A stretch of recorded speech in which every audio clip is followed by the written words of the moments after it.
चिड़ी चोंच भर ले गई, नदी न घट्यो नीर, दान दिए धन घटे नहीं, यूं कह रहे साहब कबीर।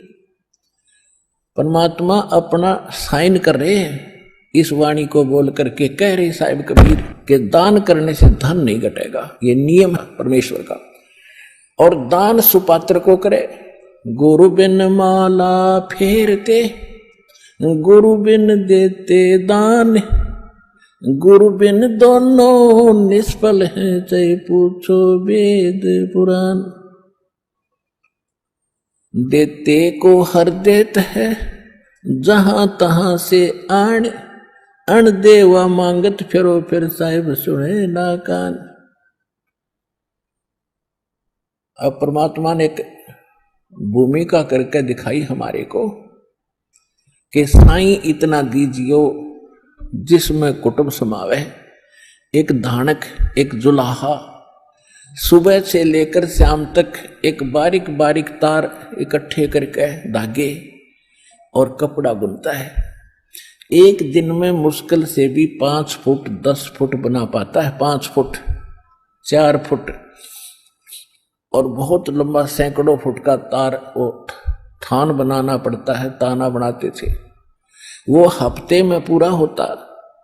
उसकी जो मेन ताना मालिक को मिलता, उसमें से अपने परिवार के लिए जो आवश्यक सामग्री थी, खाद्य पदार्थ लाते और शेष बच जाते, उसको सत्संग और भंडारा में लगाया करते थे।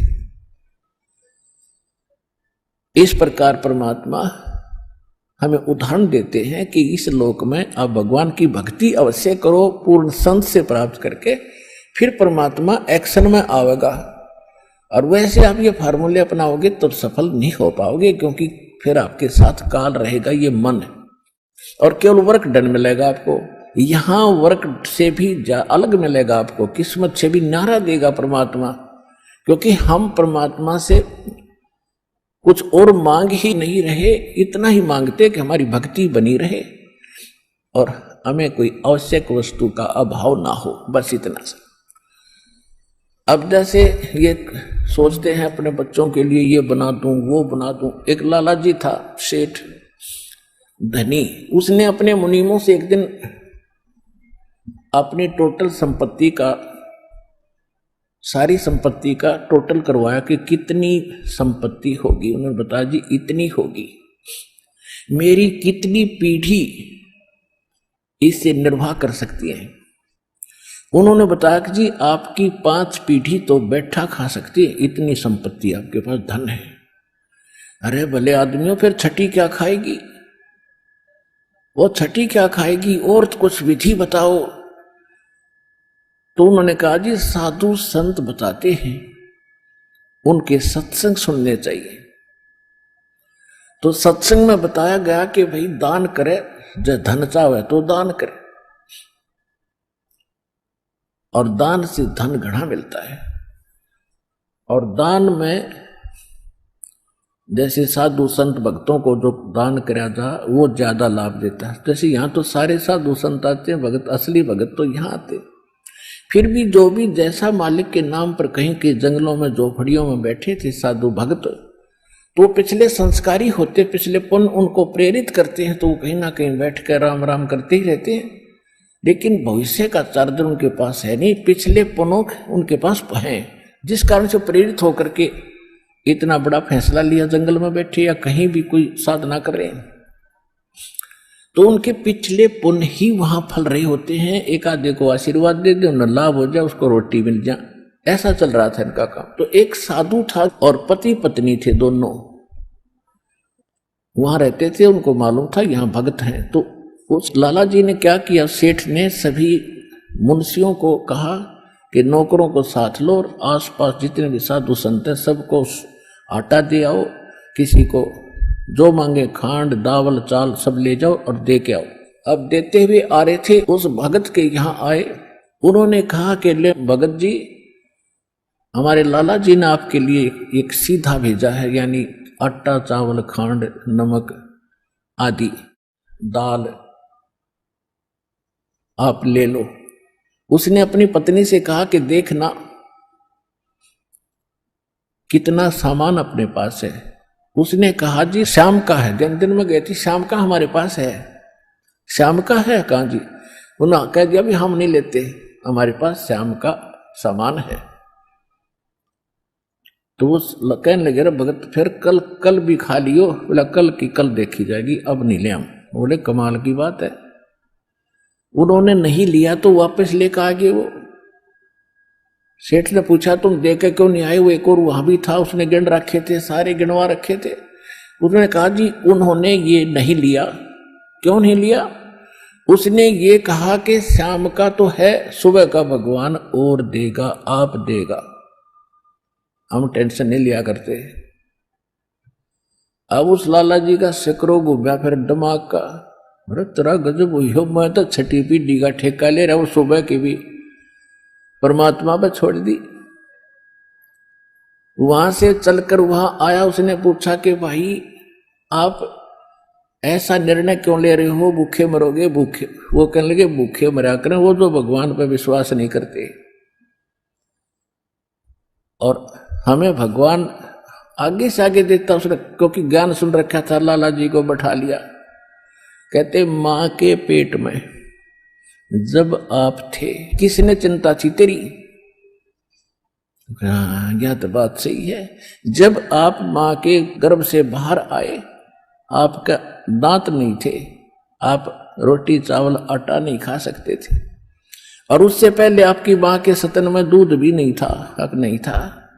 बाहर आते ही बालक कितना चिंतित है, आपको अमृत दूध पिलाया, अरे तू ठेकेदार हो रहा छठी पीढ़ी का, तेरी बुद्धि भ्रष्ट होगी लाला जी। और गधे की योनि में जागा तू। तेने बोला जी कि एक रूम तो मेरे गया कि एक रोटी कोड इकट्ठा कर लिया तने, पाप का भागी तू होकर खाएंगी तेरी पीढ़ी, वो अपनी किस्मत साथ लेकर आएंगी, तेरे भरोसे नहीं है। अब क्या करूं, तो मेरे गया जो बोला इसने बांट दे, धर्म कर दे, तेरी जान बचेगी। तब उस लाला जी ने वो भंडारा शुरू किया, धन भी नहीं बचेगा तेरा। तो कहने का भाव यह है पुण्यात्मा, हम तो बहुत लंबा चौड़ा हिसाब लाए बैठे हैं, एक पल का भरोसा नहीं। देखो अंत में आपने इस स्थिति में आना पड़ेगा, और जिस स्पीड पर आप चले इसका कोई अंत नहीं। आज किसी के पास एक प्लाट है और थोड़ा सा जुगाड़ होते नहीं सोचे एक और लूं, और फिर और जुगाड़ हो गया तो एक और लूं, वहां थोड़ा सा ठीक मिल रहा है, रेट ज्यादा होने वाले हैं, वहां भी दाव लग गया तो 30 चौथा और दूसरे शहर में ले लूं, इतने मृत्यु हो जाएगी, और फिर कुत्ता बनकर वहां घूमया करेगा शहर सपट्टे करता।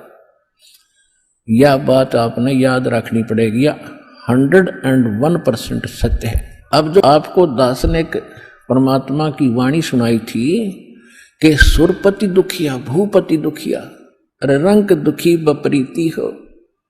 अब सुरपति देवताओं का राजा इंद्र बहुत दुखी, इसका इतिहास पढ़ के देखियो इंद्र का पुराणों में।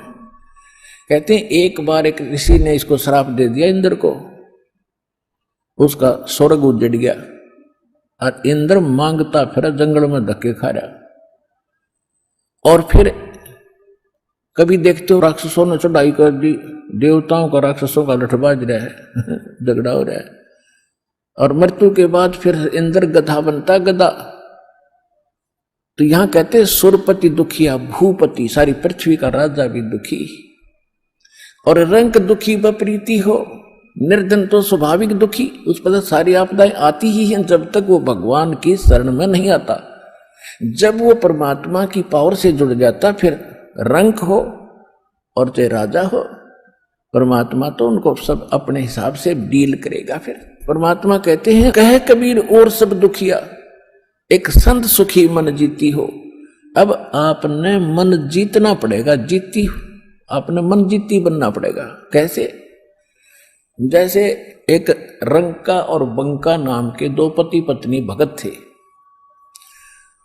और परमात्मा आए हुए थे। परमात्मा क्या करते हैं, आपको वेदों से भी प्रमाणित किया है कि जब चाहे कहीं पर भी एक साधु संत रूप बनाकर वो कुछ समय उस क्षेत्र में रहा करते, क्योंकि वहां उनकी कुछ पुण्य आत्मा होती थी, उनको फिर से चार्ज करते थे, ज्ञान सुनाते थे, माया से हटाते थे और भक्ति में जोड़ कर उनके पुण्य कर्म बना के वहां से अंतर्ध्यान हो जाते थे। और उसी समय नामदेव जी महाराष्ट्र के अंदर, नामदेव जी छिप्पी जाति में ये भी प्रकट थे। ये पहले ओम नाम का जाप करते थे। ये पिछले जन्म के पुण्यकर्मी प्राणी ही होते हैं जिनमें बचपन से ही परमात्मा की तड़प होती है। तो ओम नाम का जाप करते थे ओनली, और उस समय भी उन्होंने काफी चमत्कार दिखा दिए थे। लेकिन फिर परमात्मा आए और उस प्यारी आत्मा को समझाया कि इस ओम से ऊपर एक और मंत्र है। अकेले ओम का मंत्र तो इस ब्रह्म का है, और इस जेल से छूटने के लिए 3 मंत्र का जाप है। ओम तत् सत, और तत् और सत ये सांकेतिक है। अब नामदेव जी को काफी मालिक ने समझाया, तब उनकी समझ में आई। फिर उनको सतनाम दिया, यानी दूसरा मंत्र भी साथ दिया। फिर वो उसका जाप करने लगे। अब गरीबदास साहिब जी ने बताया कि नम छिपा ओम तारी, पहले केवल ओम में लौ लगा रखी थी, ओम में लगन थी और कोई जाप नहीं करता था। और पीछे सोहम भेद विचारी, बाद में उन्हें सोहम का ज्ञान हुआ। और सार शब्द इन दोनों से ऊपर है, सोहम ऊपर और है, सत्सुकृत एक नाम गरीबदास जी ने अपनी वाणी में लिखा है। कहते नामा छिपा ओम तारी, पीछे सोहम भेद विचारी, और सार शब्द पाया जद लोई, आवागमन बहुत डावी। तब नामदेव जी का कल्याण हुआ। जब परमात्मा आए हुए थे उनको सार नाम दिया नहीं था, मालिक समझाया करते थे, सतनाम प्राप्त था। लेकिन पिछले संस्कार इतने प्रबल थे। एक दिन नामदेव जी जा रहे थे कहीं से, और साथ में रास्ते में एक मंदिर था। मंदिर में ब्राह्मण लोग अपनी आरती उतार रहे थे, और आरती उतार रहे थे, बड़ी लय से गा रहे थे। नामदेव जी के भी वो परमात्मा की आरती का धुन लगी। वो तो घंटियां बजा रहे थे, कोई ऐसे झालर पीट रहा था, लगा रहा था, और उसने अपनी दोनों जूती निकाल ली, जूती होती थी, दोनों निकाल ली, उनको ऐसे बजाते हुए, और वो आरती गाते हुए ब्राह्मणों के बीच में घुस गए भगवान के दर्शनार्थ मंदिर में। अब पंडितों ने देखा कि ये छोटी जाति का हाथों में जूते लेकर आ गया हमारे बीच में, इसने तो भ्रष्ट कर दिया भगवान के मंदिर को। और वो धुन में लगे हुए थे, उनको धक्का में जावा नहीं, वो अपने मंडरे उसको पकड़ कर जबरदस्ती घसीट के और मंदिर के पीछे पटक दिया। वो वहां पड़े पड़े भी ऐसे आरती गा रहे और जूतियों से पीट रहे। परमात्मा ने वो मंदिर का मुख नामदेव की तरफ कर दिया। पंडित जी पिछली साइड में पिटे झालर पीछे न खड़े।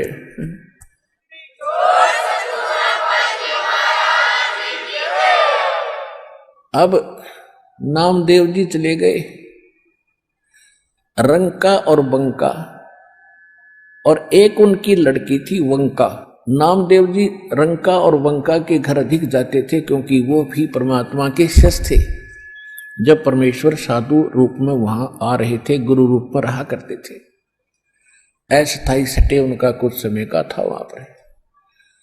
तो जो ही वो उस रंका बंका के घर गए नामदेव जी, और वो लड़की उन भक्तों की, रंका और बंका की, एक पट्टी तैयार करे थी, जैसे अपने देसी औषधि बना के हल्दी कूट के तेल में पका के।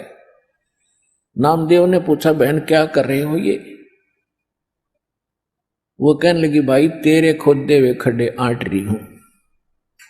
अब मैंने क्या कर दिया कि भाई तू कतई नहीं मानता, भगवान गुरुदेव जी कितना संकेत करते हैं, भाई तुम अपनी यह हंगा मत दिखाया करो, अपनी शक्ति का प्रदर्शन ना करा करो, थारा भट्ठा बैठ जाएगा।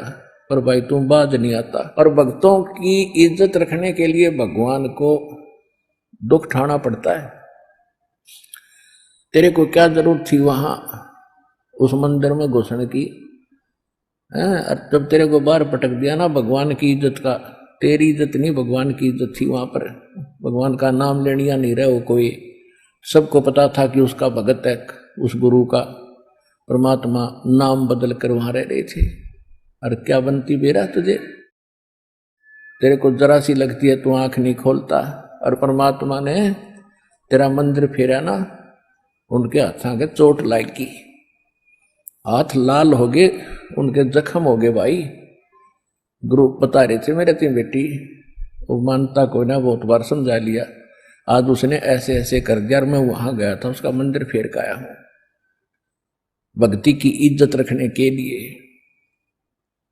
और गुरु जी का हथम जख्म हो रहे हैं, चाल दिखाऊंगी।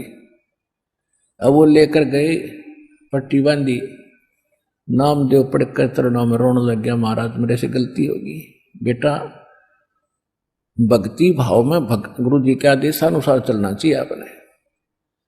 जी आगे से ऐसी कोई गलती नहीं करूंगा, मेरे से माफ करो। अब उसको आगे भी पढ़ाई पढ़ानी थी, ये यहाँ इसको रोकना जरूरी था, अगले भक्ति देनी थी, सार नाम देना था। इन बकवादों में सार नाम थोड़ा ही फलेगा। चुप हो गया, अगली नहीं गलती करूंगा आगे। साथ साहेब